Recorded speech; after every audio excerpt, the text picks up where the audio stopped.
기도하고 또 말씀 시작하겠습니다. 같이 기도하시겠습니다. 사랑과 은혜가 풍성하신 하나님 아버지, 죄 가운데 있었던 저희를 주님의 피로 구원하시고 또 몸된 교회 가운데서 교제하며 주의 복음을 전하고 또 마지막 시대를 살아갈 수 있도록 도와주신 감사드립니다. 다음 주간 있는 대전도 집회 함께 해주시고 또 우리가 마음을 모을 수 있도록 도와주시고 또 나를 위해서, 이웃을 위해서 이 말씀을 더욱 사모하고 들을 수 있도록 도와주시옵소서. 시대는 점점 어두워져 가고 있습니다. 그러나 우리 정읍교회 형제 자매님들 더욱 별과 같이 빛나는 신앙생활을 하나님 앞에서 할 수 있도록 도와주시고 또 하나님을 고대하며 살아갈 수 있도록 도와주시옵소서. 오늘 교제의 시종도 주님께 맡기며 예수님 이름으로 기도드렸습니다. 아멘. 로마서 12장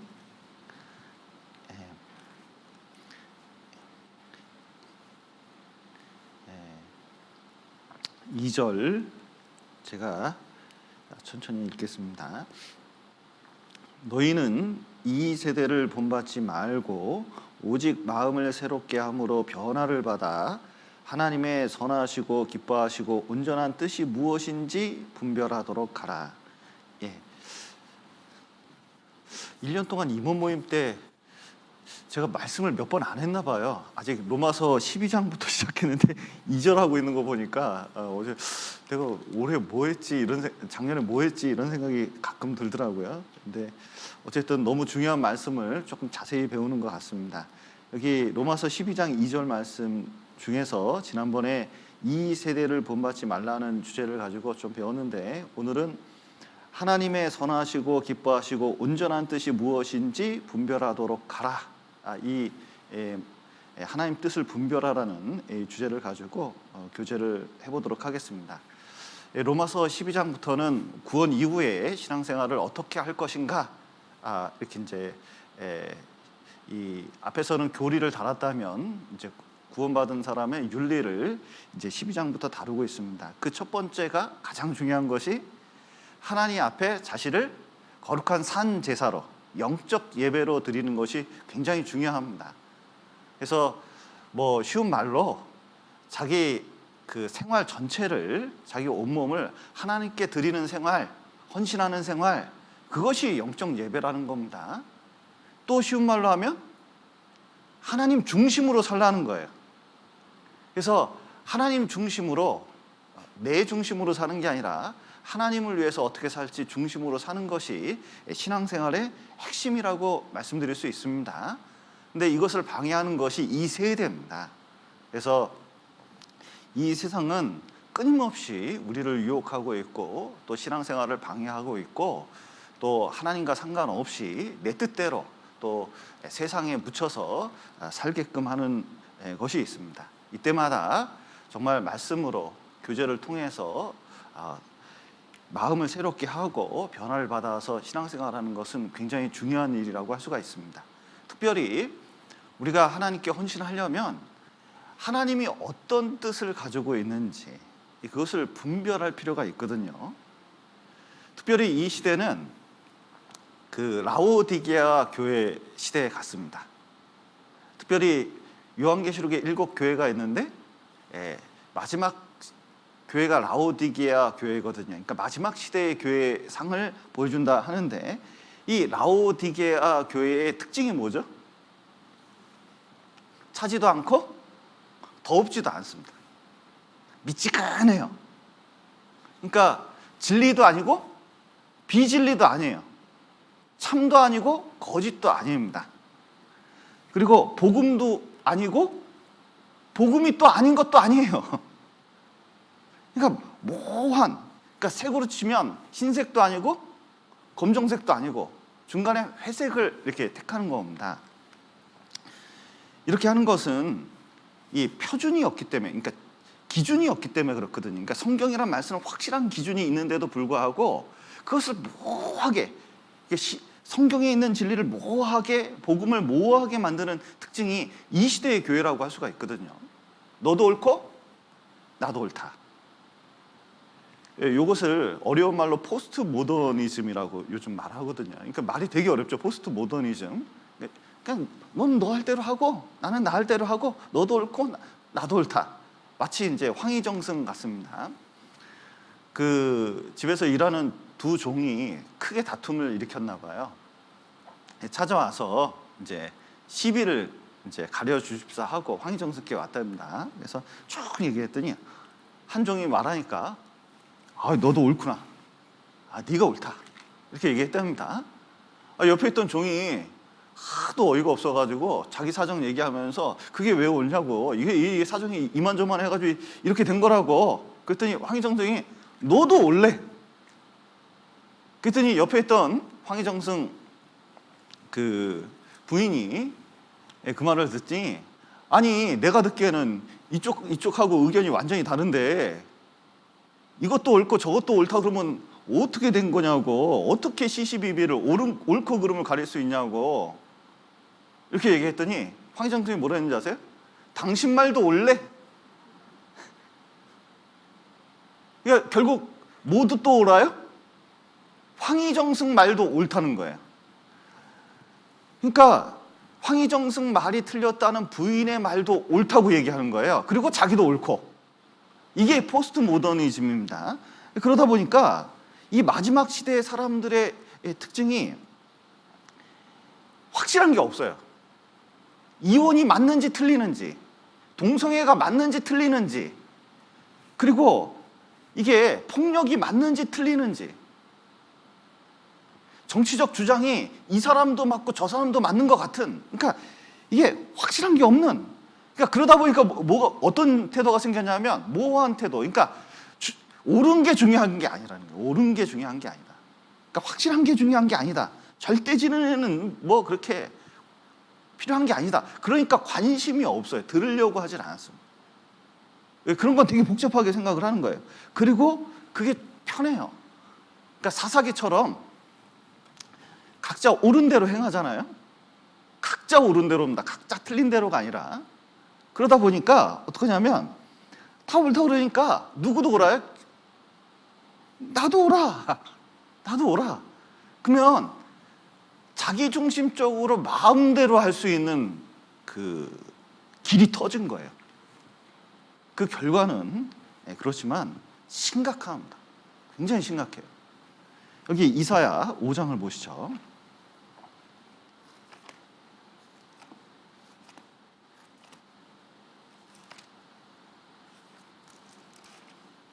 이사야 5장 20절입니다.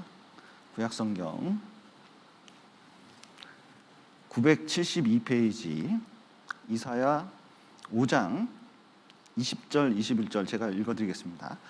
악을 선하다 하며 선을 악하다 하며 흑암으로 광명을 삼으며 광명으로 흑암을 삼으며 쓴 것으로 단 것을 삼으며 단 것으로 쓴 것을 삼는 그들은 화 있을진저 스스로 지혜롭다 하며 스스로 명철하다 하는 그들은 화 있을진저. 자, 이 모호한 태도가 뭘 만드냐면 결국은 진리가 아닌 것을 진리로 만들어버려요. 거짓을 진리로 만들어버려요. 아무 상관이 없으니까. 그리고 그게 지혜라고 생각합니다. 다툼이 안 생기고 서로 포용하는 태도로 널리 사는 거다. 이렇게 이제 생각을 하는 겁니다. 그러나 결국은 그런 태도 가지고 절대로 진리를 대하면 하나님의 말씀을 알 수가 없기 때문에 결국은 그 사람 신앙은 어디로 갈까요? 지옥으로 향해 가는 거예요. 지금 이 시대에 있는 수많은 교회들이 이런 관점을 가지고 있습니다.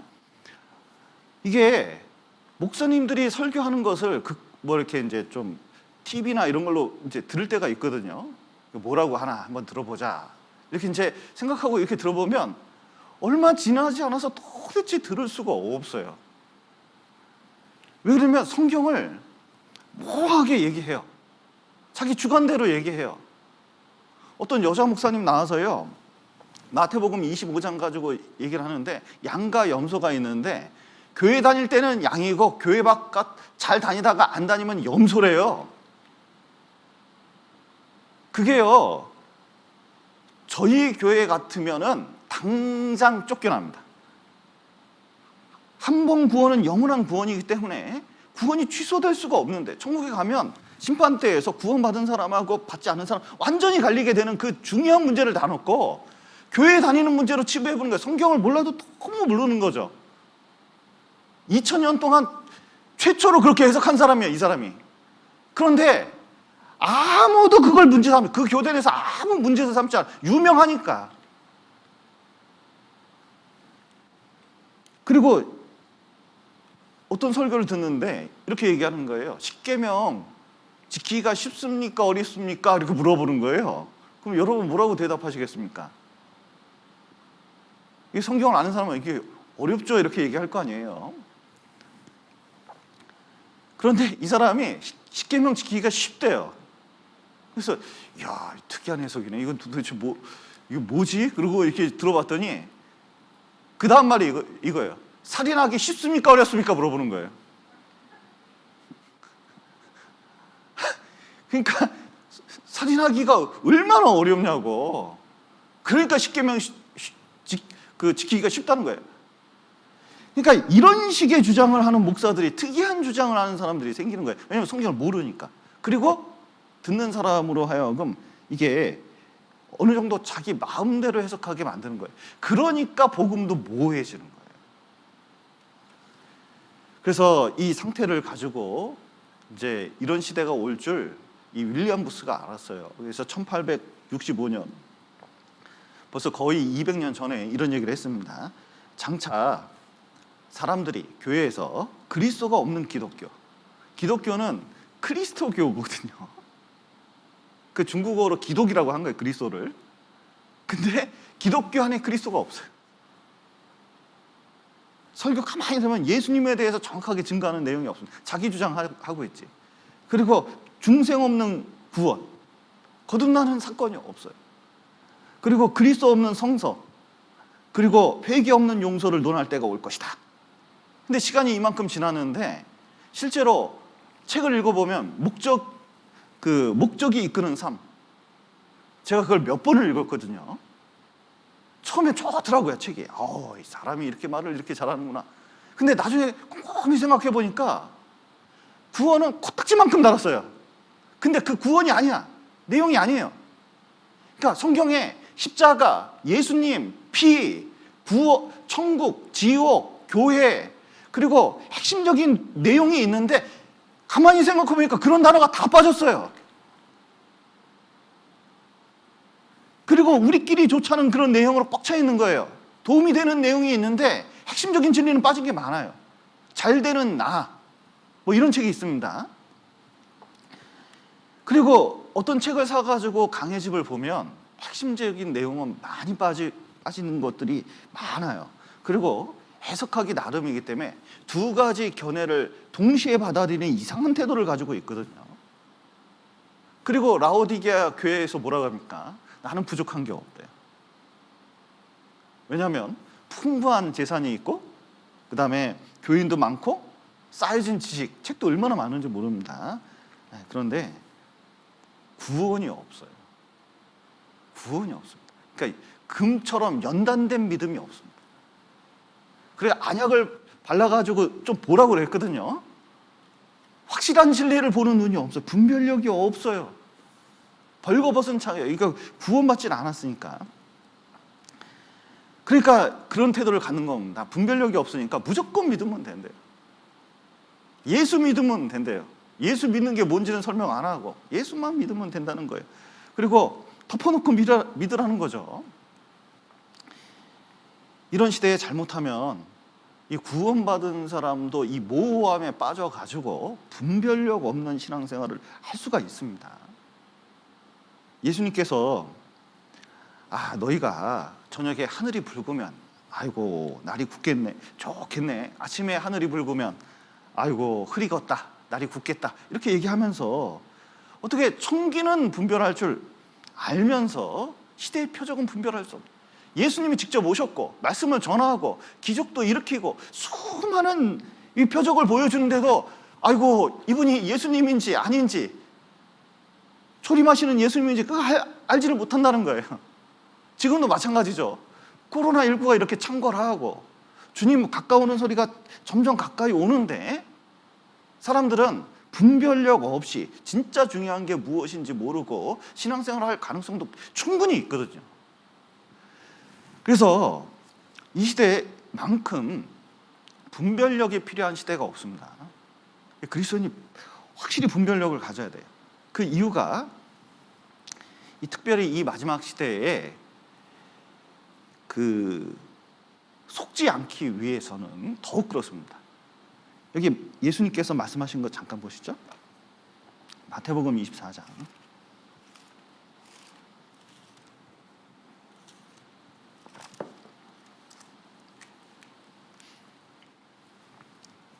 마태복음 24장, 우리 성경 강연할 때 너무 많이 보는 구절들이죠. 한번 좀 보겠습니다. 마지막 시대에 어떤 일이 있을지 꽤 많은 말씀을 하시고 계십니다. 24장 4절, 예수께서 대답하여 이르시되 너희가 사람의 미혹을 받지 않도록 주의하라. 사람들이 구원받은 사람을 많이 미혹할 수 있다는 겁니다. 11절 보시죠. 거짓 선지자가 많이 일어나, 어떻게 일어나요? 많이 일어나 많은 사람을 미혹하겠으며, 23절, 그때 사람이 너희에게 말하되 보라 그리스도가 여기 있다 혹은 저기 있다 하여도 믿지 말라. 거짓 그리스도들과 거짓 선지자들이 일어나 큰 표적과 기사를 보여 할 수만 있으면 택하신 자들도 미혹하리라.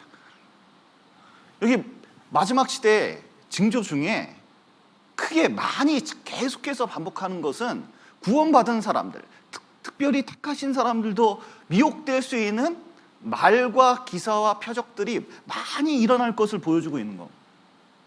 그러니까 구원받은 사람이 정신을 차려야 돼요.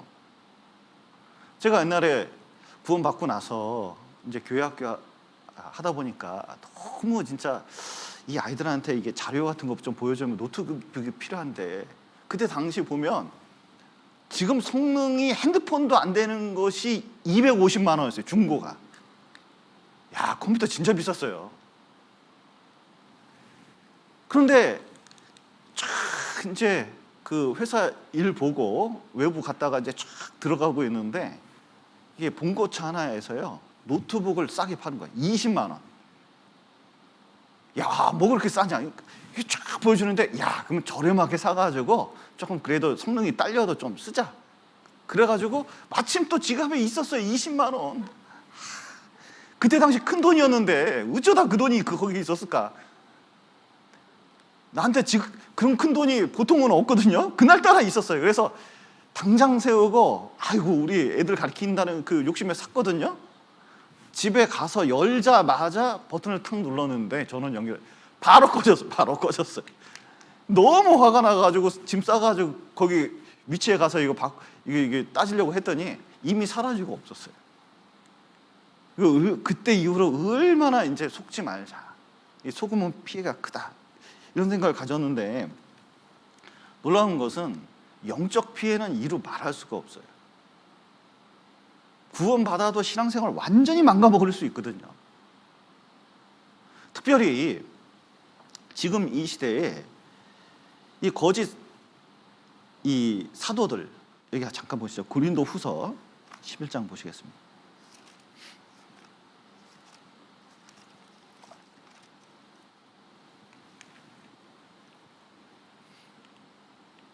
네.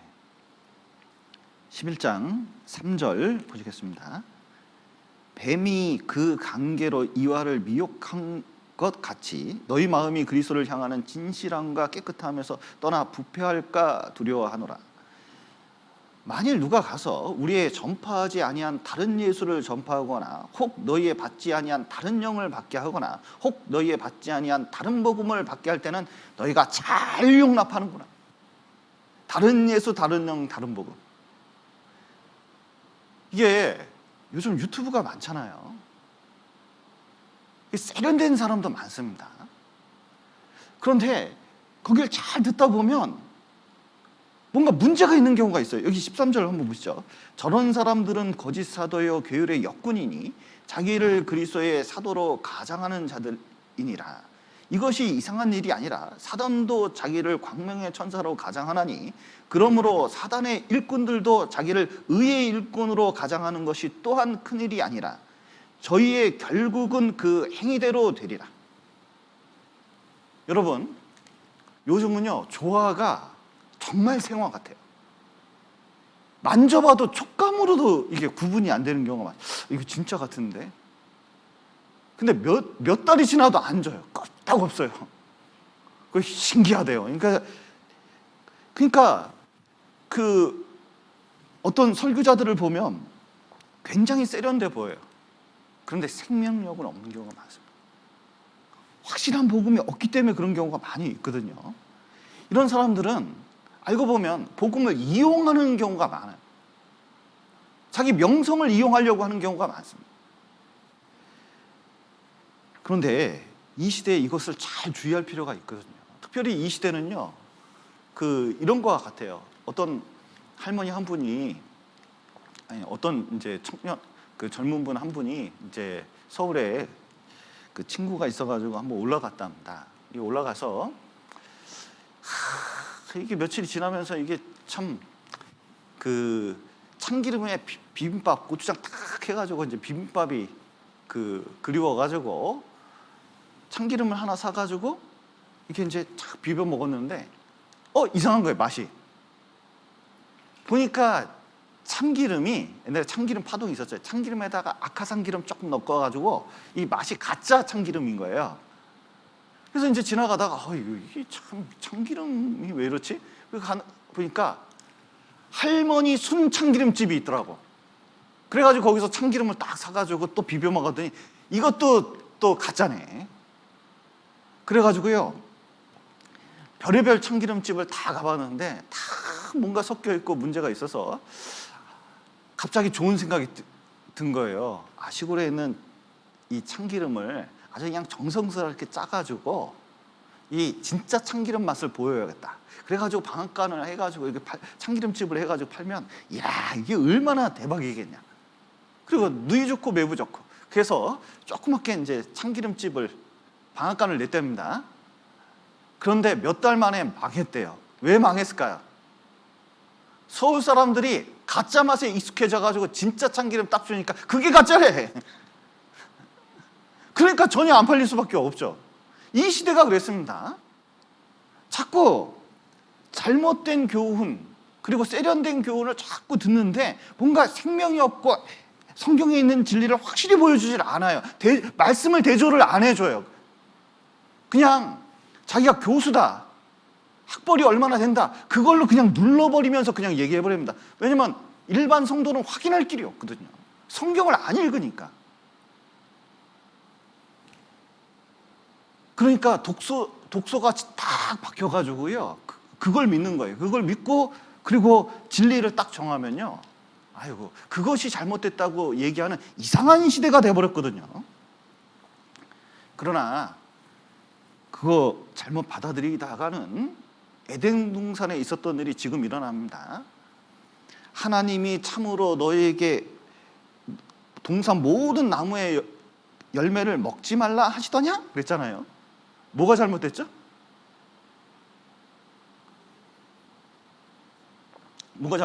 자, 창세기 3장 1절 한번 다시 보시죠.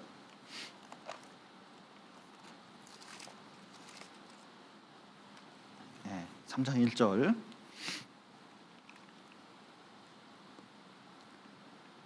여호와 하나님의 지으신 들짐승 중에 뱀이 가장 강교하더라.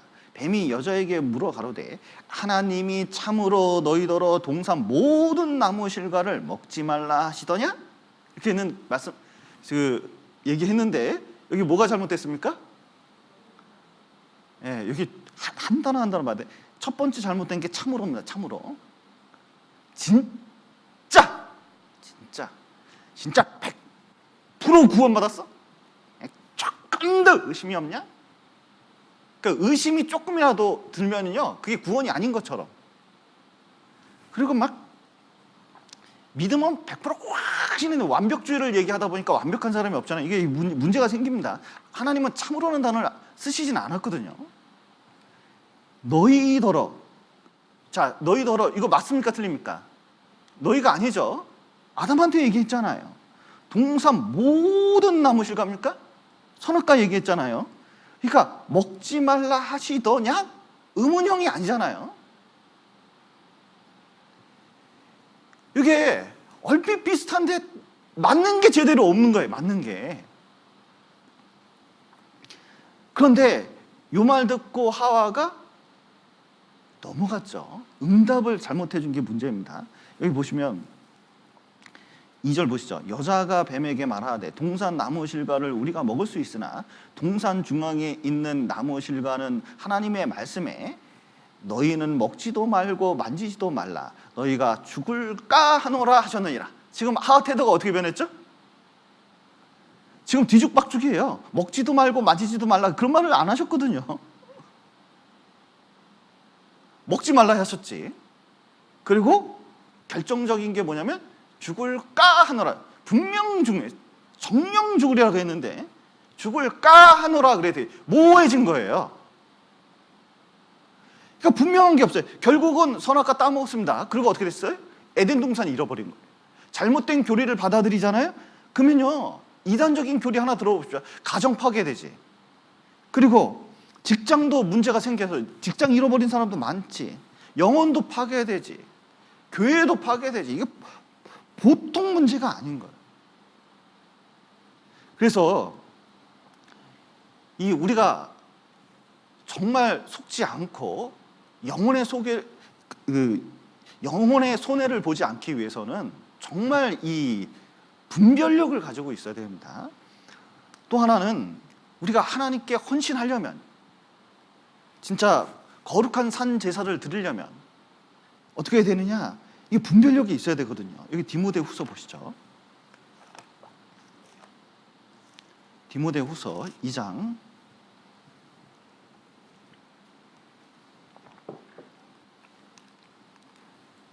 15절입니다.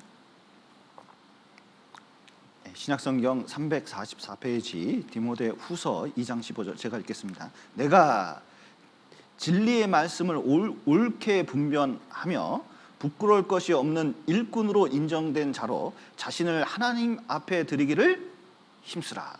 예. 진짜 일꾼. 여기 이제 우리 임원들께서 이렇게 모이셨는데 임원의 가장 중요한 일 중에 하나가 주님의 일을 하려면 이 분별력이 좋아야 되거든요. 지금 추수할 때 일꾼이 얼마나 필요한지 모릅니다. 그러니까 교회 일을 하다 보면요, 딱 그게 생각나요. 어떤 어머니가 계신데 이게 생산의 능력이 있으셔서 자식을 그냥 쫙 낳는 거예요. 한 13명 낳아버리면요, 이제 일손이 부족하잖아요. 먹는 양도 많고 엄청 나으니까. 그러면 누가 일을 해야 되면 큰애가 같이 일을 해줘야 돼요. 그러면 담당해서 그 일을 해주지 않으면 혼자 이게 너무 힘든 거잖아요. 우리 교회 보면 초창기부터 지금까지 계속 뭔가 일이 생기잖아요. 그러면 분명히 거기 일꾼이 있어야 돼요. 그 일꾼의 가장 중요한 점이 뭐냐? 진리의 말씀을 옳게 분별해야 되거든요. 천주교인들은 기준이 뭡니까? 전통이에요. 자기들이 여태까지 쭉 해온 그것으로 신앙을 판단하거든요. 그러니까 판단 기준이 모호해요. 그리고 어떤 사람은 방언이나 기적을 가지고 자기가 마치 뭔가 어느 수준에 도달한 것처럼, 그러니까 방언이나 신령한 체험을 기준 삼는 사람도 있습니다. 신비주의에 빠진 사람들이 많이 있죠. 어떤 사람들은 세상에 있는 지식을 가지고 뭔가 판단하려는 사람이 있어요. 근데 구원받은 사람들은, 하나님 앞에 선 사람들은 말씀으로 분별할 필요가 있거든요. 분별하지 않으면 일을 못합니다. 아이들 같은 경우에요, 분별력이 없어요. 그래서 여기 애기들 오면요, 이게 병기 붙잡고 노는 애들도 있거든요. 그러면요, 병기 붙잡고 노는 애들은 그거 가만 놔둡니까? 이거 띄워놓습니까? 병기하고. 분별력이 없으니까 이게 일을 못하는 거예요. 이게 좋은 건지 나쁜 것인지 구분을 못해. 이게 만져도 되는지 만져도 되지 않는지 이거 구분을 못하니까요.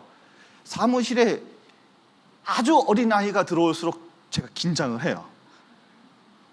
왜냐면 거기에 이제 전자제품이 있으니까 한 번이라도 엎질러 내면, 한 번이라도 밟아버리면 이거 큰일 날 수가 있잖아요.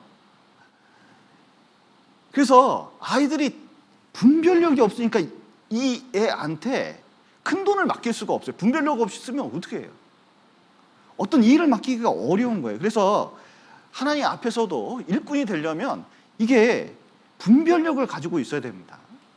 특별히 여기 보시면 내가 진리의 말씀을 옳게 분별하며 부끄러울 것이 없는 일꾼으로 인정된 자로 그랬는데, 분별력 중에 중요한 게 교리적으로 분별력을 갖는 것도 중요하지만 도덕적인 분별력도 가져야 돼요. 로마서 이렇게 보면 복음에 대해서 11장까지 쫙 얘기하고 12장부터 이 생활을 얘기하잖아요. 윤리적인 면이 있습니다. 이게 옳은지 그른지, 결혼시켜도 될지 안 될지, 내가 신앙생활 하면서 여기 참여하는 게 옳은지 아닌지, 일을 할 때 일을 벌리는 게 좋은지 벌리지 않는 게 좋은 것인지, 이 말을 해도 되는 건지 안 해야 되는 건지, 그리고 이 남자가 뭔가 이게 이상하게 추파를 던지는데 받아줄지 안 받아줄지, 그리고 모임 속에서 뭔가 이게 도덕적인 일이 일어나면요, 이것을 제대로 판단하지 말지, 이거 자기가 거룩하지 않으면, 죄가 좀 없이 깨끗하지 않으면요, 판단력이 안 서요. 그냥 좋은 게 좋은 거예요. 자기도 그냥 대충 살아버려요. 그러면요, 구역이나 조나 교회 일이 엉망진창으로 돌아가는 거 많이 봤습니다. 이게 도덕적으로 깨끗할 필요가 있거든요. 특별히 지갑 같은 데 어떻게 하냐면 교회 돈하고 자기 돈하고 자꾸 섞는 사람들이 있거든요. 이 문제가 있는 경우가 있어요. 근데 분별력이 확실하면요, 어떻게 해서든 그런 것부터 분별하려고 하잖아요. 그래서 일꾼이 되려면 하나님 앞에서 이게 분별력을 가져야 됩니다. 도덕적인 분별력을 가져야 돼요. 그리고 자신을 하나님 앞에 드리기 힘쓰는 것. 분별이 돼야 힘쓰기가 좋아요. 이 여자인지 저 여자인지, 이 여자가 내 아내였던가 저 여자가 내 아내였던가, 팔도에 이 처첩을 다 거느리고 다니는 사람은 누가 자기 마누라인지 알지 못하는 경우가 있죠. 그러니까 올바로 힘쓸 때가 어딘지를 모르는 거예요. 온갖 정력을 뿌리고 다니니까. 여러분, 누군가 올바로 사랑하려면 이게 분별력이 필요합니다. 여기 빌립보서 보시죠.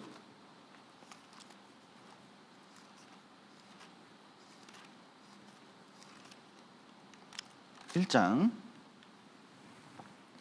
9절입니다. 내가 기도하노라 너희 사랑을 지식과 모든 총명으로 점점 더 풍성하게 하사 너희로 지극히 선한 것을 분별하며 또 진실하여 허물이 없이 그리스도의 날까지 이르고 예수 그리스도로 말미암아 의의 열매가 가득하여. 여기 보시면 이 사랑에는 지식이, 진리의 지식이 좀 필요합니다. 이게 총명이 필요해요. 왜냐? 사랑할 대상과 사랑하지 않을 대상을 이거 분별해야 이게 헌신이 가능한 거거든요. 이게 무분별적인 사랑이 꼭 좋은 게 아닙니다.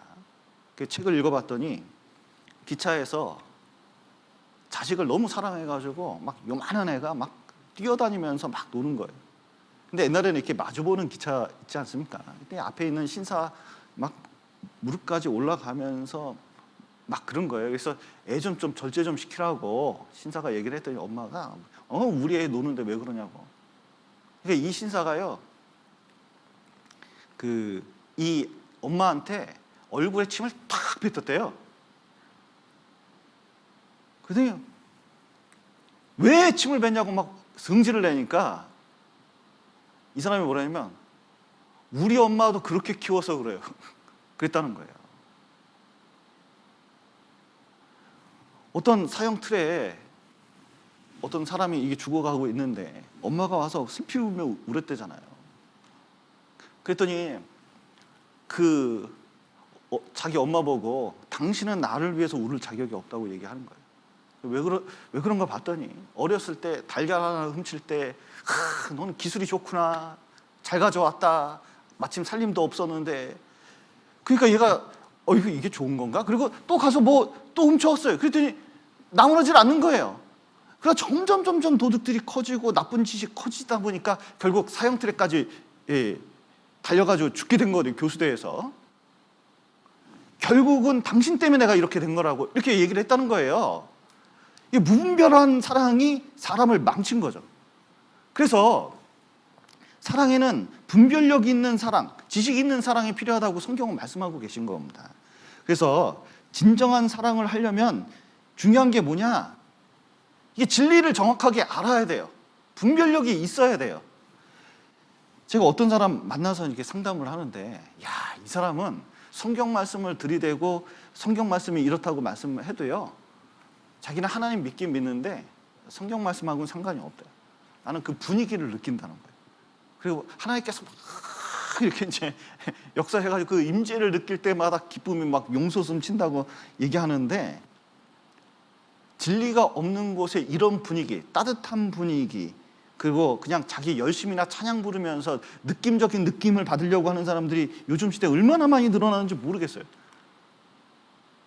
그래서 무분별한 사랑을 원하는 게 아니라 하나님께서는 점점 성경 지식이 분별력이 있고, 그리고 그 분별력에 합당하게 더욱 사랑을 베푸는 그것을 원합니다. 여러분, 꽃을 사랑하면 꽃에 대한 지식이 점점 많아져요.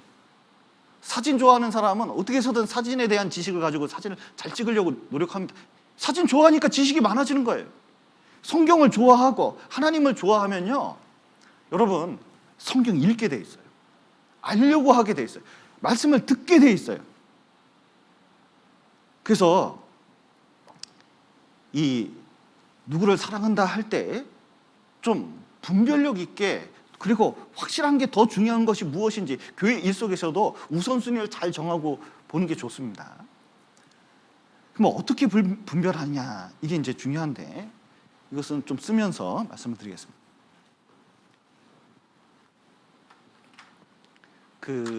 먼저는 핵심이 복음입니다. 복음. 자, 어떤 이 교리적인 문제도 있고 생활적인 문제도 있는데, 그 중에서 이 복음을 기준을 삼아서 어떤 이상한 목사가 얘기를 했다, 그러면 이 복음에 맞냐 틀리냐, 이게 기준점이 되는 거예요. 그래서 확실히 깨달으면 주님의 양이기 때문에 듣는 귀가 발달했잖아요. 그럼 목자의 음성인지 목자의 음성이 아닌지 구분할 수가 있거든요. 그 첫 번째가 구원받았으면 복음으로 구분하는 거예요. 영원한 속죄를 말하냐,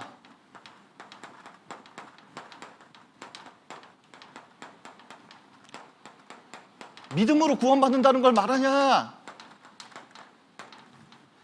그 다음에 단번에 구원을 받는다고 말하냐, 이게 얼마나 중요한지 모릅니다. 왜냐하면 여기다 플러스 마이너스를 얼마나 많이 하는지 모르겠어요. 책을 읽어보면 복음에 관한 책 있는 대로 하여튼 설명하는 것 다 읽어보려고 합니다. 그럼 보면요, 잘못된 복음이 얼마나 많은지 몰라요. 그게 다 뭐냐면 플러스 마이너스예요. 이 갈라디아 교회의 문제가 뭡니까? 갈라디아 교회는 구원받은 사람들이었거든요. 그런데 율법주의자들이 들어와가지고 율법을 가르쳤습니다. 거기에 두 개가 나옵니다. 율법주의. 그러니까 복음에다가 율법을 탁 더했더니 복음 됩니까? 율법 됩니까? 율법 되는 거예요. 결국 기독교적 율법주의를 딱 만들어 놓는 겁니다. 예수는 믿는데 율법을 지키는 사람이 되는 거예요. 그러면 둘 다 포용했으니까 괜찮습니까? 망해버린 겁니까? 그리스도에서 끊어졌다고 되어 있거든요. 완전히 끊어진 거예요. 지금 시대의 율법주의가 뭔가 지켜야, 말씀을 지켜야죠. 지켜야 천국 가는 건 아니잖아요. 말씀을 지켜야 되는데 복음으로 그걸 깨달아서 이 복음이 생명이 들어오면 천국을 가는 것이지, 내가 이것저것 말씀이 있는데 모든 말씀을 내가 다 지켜야 천국 가는 게 아니잖아요. 그런데 자꾸 그런 식으로 섞어버려요. 그리고 갈라디아에서 또 문제가 뭡니까? 구원받아도 율법을 지켜야 구원이 보존된다는 겁니다. 그러니까 구원을 받아도 잃어버릴 수 있다. 지켜야 된다. 그러니까 맨 처음은 복음을 얘기하는 것 같은데 뒤가 잘못된 경우가 있어요. 또 하나는 뭐냐면 구원받으면 마음대로 살아도 된다. 도덕 폐기론이라고 그러죠. 반율법주의라고 그러는데 구원받았으니까요. 이제 어떻게 사든 뭐 천국은 따는 당상이니까. 그런데 도덕적으로 그렇게 사는 사람, 구원받았다고 지 마음대로 술 먹고 지 마음대로 세상에 있고 지 마음대로 말을 하고 그러면 이 사람이 구원받은 사람일까요? 아닐까요? 그런 구원은 성경에 없습니다. 도덕적으로 점점 깨끗해지지 점점 타락하는 구원이라는 건 있을 수가 없어요. 하나님 자녀는 거룩한 자녀거든요. 반드시 징계가 있는데 그렇게 살아도 징계가 없다? 아버지가 안 계신 거예요. 문제가 생긴 겁니다. 그러니까 모든 것이, 성경에 있는 모든 것이 복음하고 연관되어 있는데 단순하지만 확실한 구분을 해줘요. 두 번째는 예수님입니다. 예수님.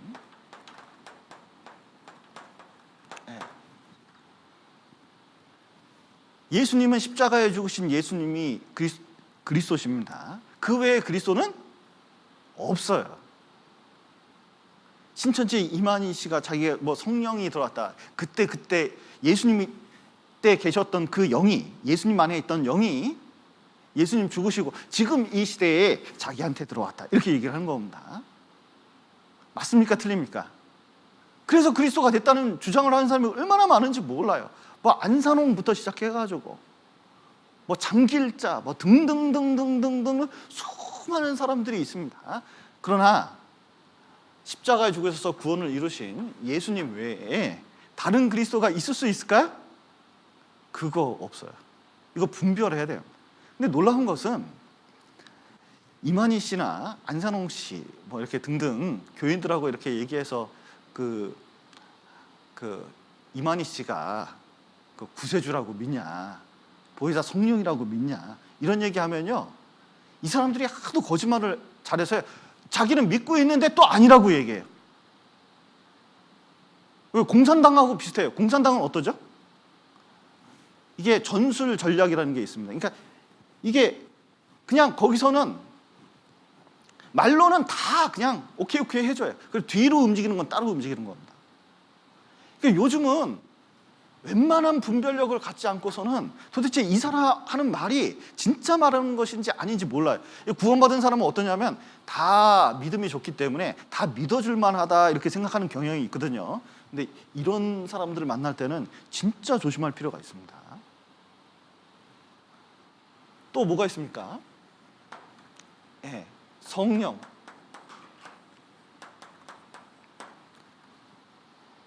이 성령을 무슨 파워처럼 생각하는 사람이 있거든요. 그래가지고 이 방언을 한다든지 하면요, 야, 이거 전도하기 어려워요. 왜냐면 딱 들어가면 자기가 벌써 이미 어떤 수준에 도달했다고 생각하는 경향이 커요. 그래서 방언, 신유의 은사, 환상 등등등등이 다 뭐냐면 자기 사실은 스스로 만들어낸 체험일 수도 있는데, 특히 병에서 낫다, 기도원에서 병에서 낫다, 이 사람 전도하기가 생각보다 쉽지가 않더라고요. 왜냐면 이미 성령이 왔기 때문에 성령이 왔으면 구원받았다고 생각을 하는 거예요. 근데 성령은 그렇지 않거든요. 성령은 말씀을 깨닫게 해주는 영이잖아요. 그러니까 말씀을 옳게 깨닫고 그것에 분별이 돼야 되는데 그게 안 됐다. 성령이 아니죠. 다른 영입니다, 이런 건. 그러니까 이게 구분을 해야 돼요. 또 진짜 하나님을 믿고 있는지 이거 구분할 필요가 있습니다. 이 진짜 하나님 믿고 있냐, 참 하나님 믿고 있냐. 그래서 이 하나님이 실제로 존재한다고 믿는지, 그리고 진짜 하나님이 지금 오실 거잖아요. 하나님을 만나 뵙게 될 거잖아요. 그 앞에서 내가 어떤 존재인지 그 분명히 알 필요가 있습니다. 그리고 다섯 번째가 그 죄입니다, 죄. 이 시대에 다른 교회 이제 특징이 낮은 죄관입니다. 죄를 쉽게 생각해요. 그래서 회개도 간단하게 생각해요. 그러다 보니까 어떠냐면 구원받기 위해서 그 앞에 죄에 대해서 자기가 전적으로 타락했고 구원받아야 될 존재고 그것이 얼마나 심각한지 깨닫게 해줘야 되거든요. 그러니까 지옥과 함께 이것이 얼마나 중요한지 얘기를 해줘야 됩니다. 그런데 세상에서 스트레스 받는 성도들한테 굳이 죄에 대해서 죄인 만들 필요가 있냐. 긍정적인 얘기를 해줘야 된다. 그러다 보니까 점점 이런 것이 사라지기 시작하니까 세속이 들어오면, 그러니까 세속주의가 들어옵니다. 그러니까 세상하고 짝짝꿍이 돼요. 그러니까 세상 사람인지 하나님 믿는 사람이 구분되지 않게 딱 만들어요. 그래서 어떤 교회는 자랑을 하더라고요. 제가 설교 끝나고 들어올 때 극동방송 가끔 틀어놓거든요. 왜냐하면 다른 교회는 도대체 어떤가 상황을 파악하기 위해서 이게 듣는 경우가 종종 있습니다. 그런데 어떤 목사님이 자랑하더라고요. 자기 교회는 끼견실이 있대요. 끼견실이면 담배 피는 사람도 있으니까 거기 가서 담배 피라고. 죄를 허용하는 거예요. 그리고 어떤 목사님 설교하는데요, 어떤 그 교인 하나가, 젊은 청년 하나가 잘생겼나 봐요. 여러 자매를 데리고 음란한 행위를 했어요. 그런데 그게 잘못되긴 했는데 아이고 이걸 어떡하나, 아이고 그러지는 말고 막 그러면서 막 그런 식의 막 설교를 하는 거예요. 그냥 교회에서 죄를 허용하고 있는 거예요. 그러다 보니까 이게 그 세상 사람인지 아닌지 구분이 안 되고, 그리고 도덕적인 문제에 대해서 확실한 얘기를 할 수가 없는 상태가 되어버려요. 하나님 말씀이 증거가 안 돼요. 그냥 세상 사람하고 똑같이 되는 거예요. 그리고 여러분, 교회를 구분할 줄 알아야 합니다. 구원받은 사람 무리가 교회인 거예요. 그러니까 교회가 되려면 옆 사람한테 확실한 구원이 있는지 물어봐야 돼요. 교회당만 있다고 되는 게 아닙니다. 그리고 그 교회에서 복음이 제대로 전해지는지, 그리고 말씀이 제대로 전해지는지, 그리고 그것을 통해서 주님께 헌신된 사람이 많이 나타나는지 이거 꼭 봐야 돼요. 그리고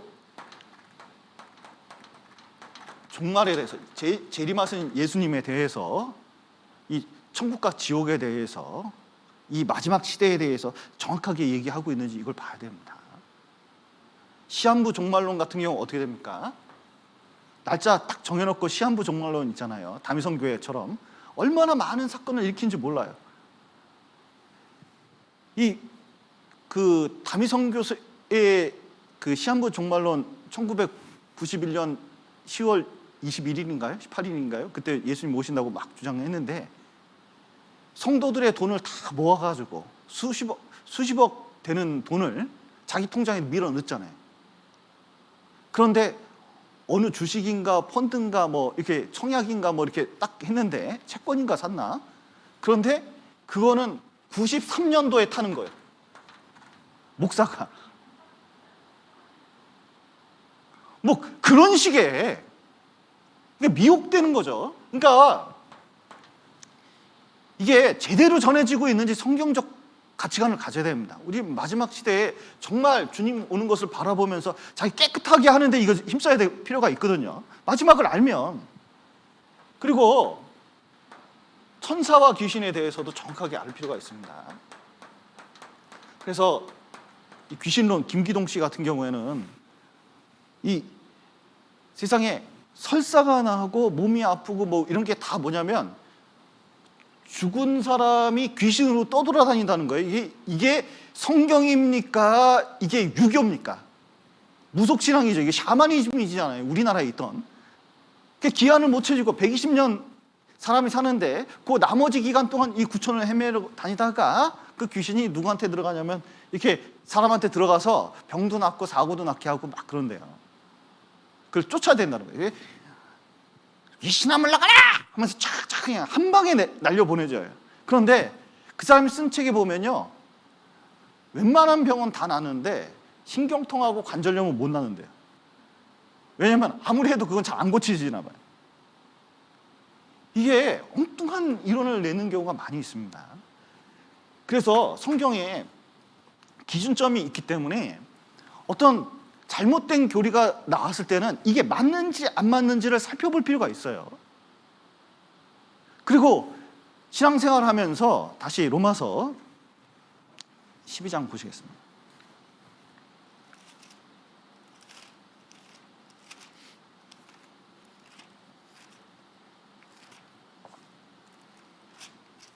로마서 12장 2절, 너희는 이 세대를 본받지 말고 오직 마음을 새롭게 함으로 변화를 받아 하나님의 선하시고 기뻐하시고 온전한 뜻이 무엇인지 분별하도록 하라 그랬는데, 이제 구원받은 사람은 이렇게 복음에 관해서 성경 말씀에 대해서 이렇게 어떤 기준, 분명한 판단력이 딱 쓴 다음에는 진짜 생활하면서 이게 하나님의 뜻인지 아닌지를 분별해야 됩니다. 지금 나를 향한 하나님의 뜻이 무엇인가 이거 봐야 돼요. 어느 강원도 산골에 살던 어떤 처녀가 이제 도시에 내려오고 싶어서 서울에 올라왔다 합니다. 근데 큰 집에 취업을 했어요, 가정부로. 근데 이제 일을 막 배우고 가정일을 해가지고 이렇게 했는데 이 주인이 이제 휴가를 간다는 거예요. 3박 4일. 근데 3박 4일 동안 집에 있으니까 혼자 있고 심심한 거예요. 그러니까 주인을 위해서 뭘 할까, 칭찬을 받고 싶은데 뭐 할까. 근데 마당을 탁 봤더니 웬 너무 잡초를 이렇게 많이 키우지. 그래가지고요, 이 잡초를 좀 제거해야겠다 그래서 살펴보니까 삽이 없어요. 모종삽도 없어요. 그래서 어떻게 하냐면 옛날에 연탄집게가 있는데 그 연탄집게 중에 한쪽만 남은 게 있는 거예요. 이 꼬챙이 같이 탁 들고요, 세상에 그 잡초를 탁 했대요. 그 휴가 마치고 온 주인이 와가지고 깜짝 놀랬대잖아요. 왜냐면 잔디를 다 파놨어. 그러니까 먹지도 못하는 거는 다 잡초라고 생각해가지고 그걸 다 패는 거예요. 주인의 뜻과 상관없이 열심히 했는데 완전히 일을 망쳐버린 거예요. 우리도 신앙생활하면서 하나님의 온전한 뜻을 알지 못하면 뭐냐면 신앙생활을 나는 열심히 했는데 나중에 부작용이 생기는 경우가 얼마나 많이 있는지 모릅니다. 먼저는 이 하나님 뜻이 무엇이냐 이걸 알아야 돼요. 나침판은 항상 북쪽으로 향하잖아요. 아무리 흔들어야 돼도 나중에는 됩니다. 우리 인생은 하나님 뜻이 중요합니다. 왜냐하면 결국은 내 뜻대로 갔는데 하나님 뜻하고 어긋나면 분명히 문제가 생깁니다. 결국은 하나님 뜻대로 돌아와야 돼요. 그래야 인생살이를 올바로 갈 수 있는 거예요. 아무리 어려움이 있더라도 하나님 뜻대로 이렇게 가야 나중에 보면 고난이 있더라도 나중에 그게 확실히 은혜로 갚아주시는 일이 생기는 겁니다. 그러니까 하나님 인생 살면서 하나님 뜻이 얼마나 중요한지 몰라요. 요나 보십시오. 하나님 뜻 거스리다가 폭풍 만나서 바다에 빠져 죽을 뻔했습니다. 이스라엘 보십시오. 역사 가운데 하나님 뜻 거스리고 우상 숭배하다가 얼마나 철저하게 멸망한지 우리 잘 알고 있잖아요. 그만큼 하나님 뜻이 중요한 거예요. 하나님의 선하신 뜻 첫 번째가 뭐냐? 요한복음 6장 한번 보시죠.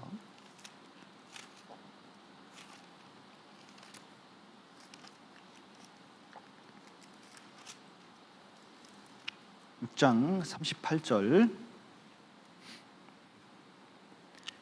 내가 하늘로서 내려온 것은 내 뜻을 행하려 함이 아니요 나를 보내신 이의 뜻을 행하려 함이라. 나를 보내신 이의 뜻은 내게 주신 자 중에서 내가 하나도 잃어버리지 아니하고 마지막 날에 다시 살리는 이것이니라. 내 아버지의 뜻은 아들을 보고 믿는 자마다 영생을 얻는 이것이니 마지막 날에 내가 이를 다시 살리리라 하시니라. 예.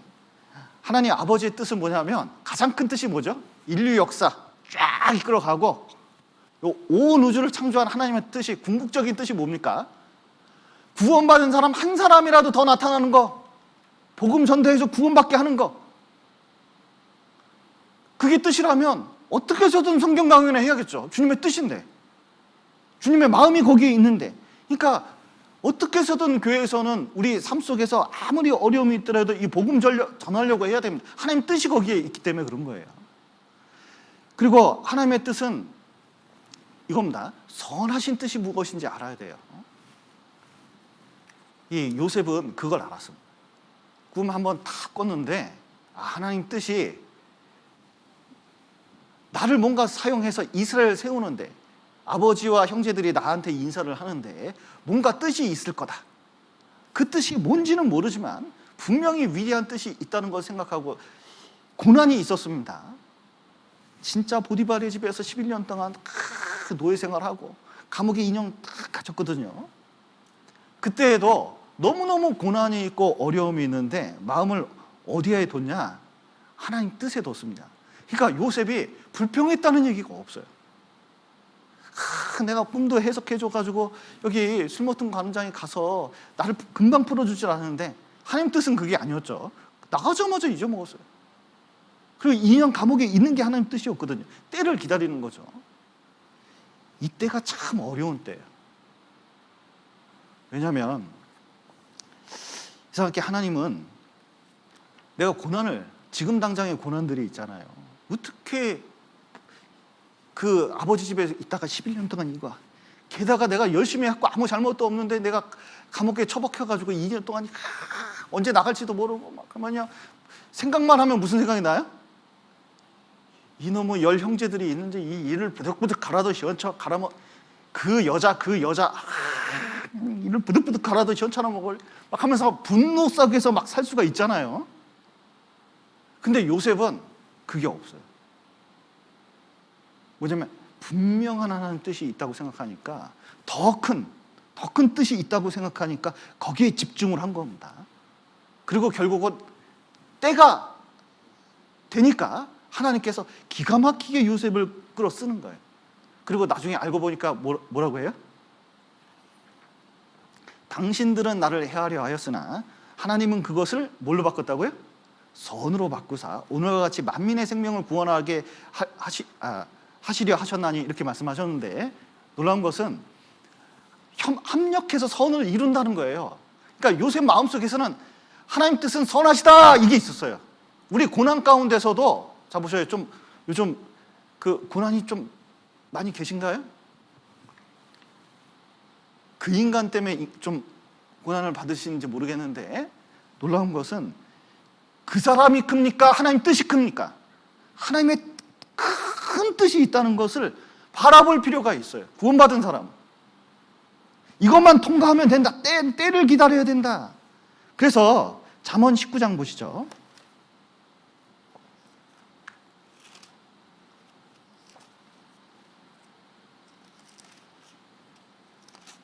잠언 19장 21절입니다.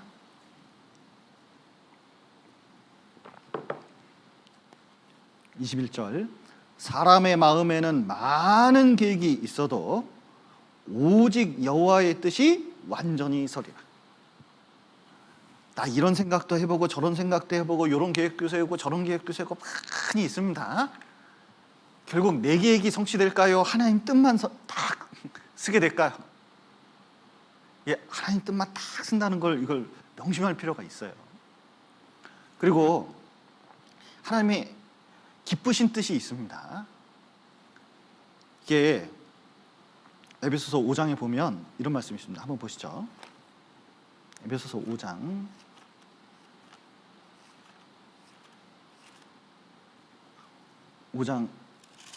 10절 보시죠.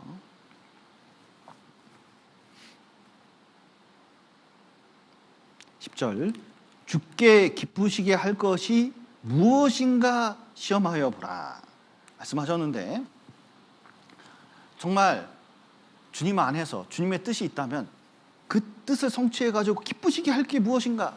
구원받은 사람은요, 자기를 기쁘게 할 게 아닙니다. 육신을 기쁘게 할 게 아니에요. 세상을 기쁘게 하는 사람이 되면 안 됩니다. 진짜 주를 기쁘시게 하는 자 되기를 힘쓸 필요가 있습니다. 이 신앙생활이 그거거든요.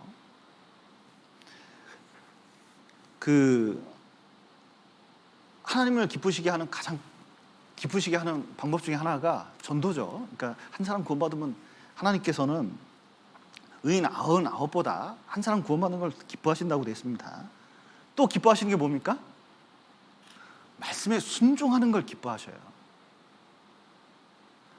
그러니까 이 말씀대로, 좀 어려워도 말씀대로 해야 돼요. 말씀대로 해야 돼요. 그리고 의와 공평을 기뻐하십니다. 여기 잠언 11장 보시죠.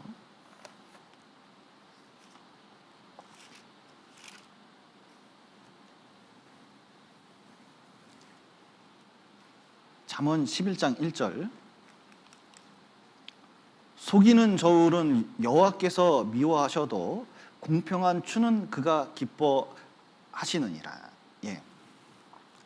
이게 좀 교회 전체를 보고요, 좀 공평하게 마음을 갖는 게 좀 필요합니다. 내 구역, 내 조만 딱 생각하는 게 아니라 공평하게 생각하는 게 좀 필요해요. 여기 한번 문제를 한번 내볼게요. 좀 시간은 같지만,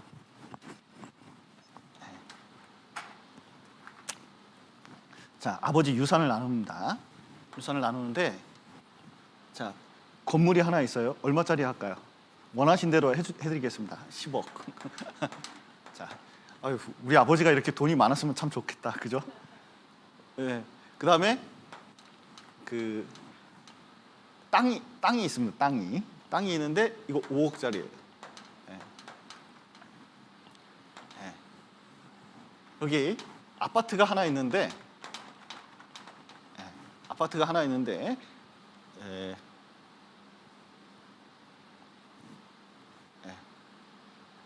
이거 계산해보자. 이제 3억이라고 해보죠. 자, 그런데 그 A, B, C 삼형제가 있습니다. 이제 유산을 나눠야 돼요. 공평하게. 똑같이 나눠가죠. 아버지가 말씀하셨거든요. 그리고 돌아가 부르셨어요. 자, 그러면 자, A, B, C가 있는데 어떻게 나누면 공평하죠?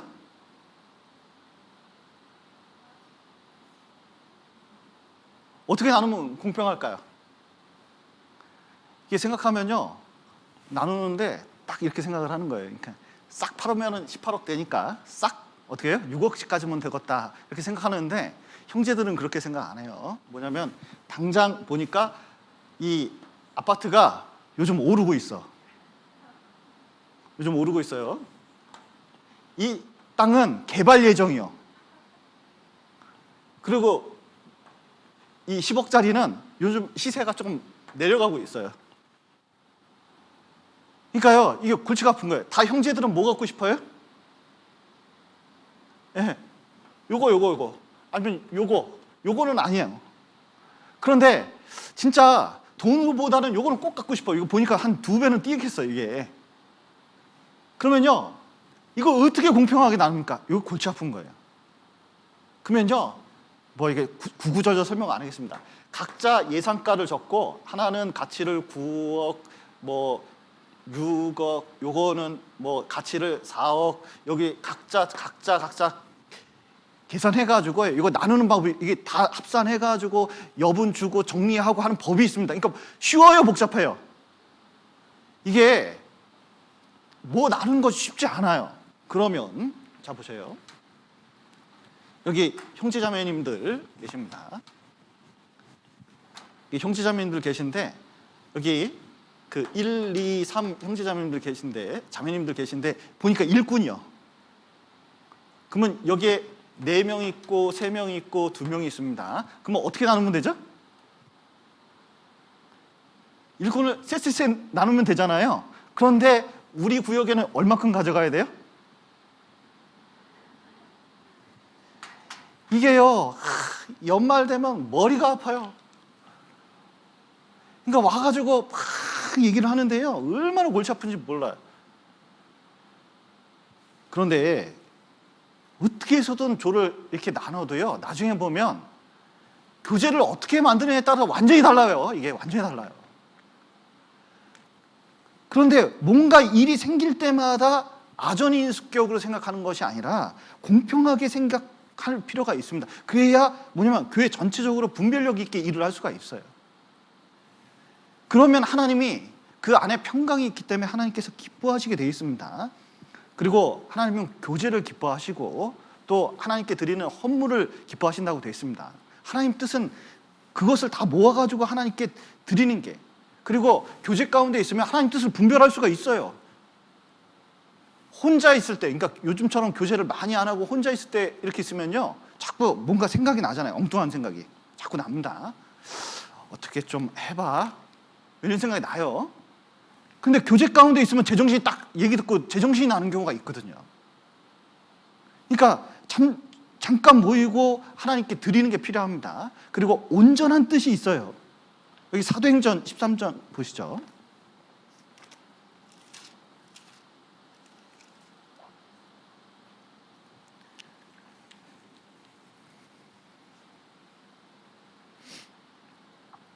(13장 22절) 폐하시고 다윗을 왕으로 세우시고 증거하여 가라사대 내가 이새의 아들 다윗을 만나니 내 마음에 합한 사람이라 내 뜻을 다 이루게 하리라 하셨더니.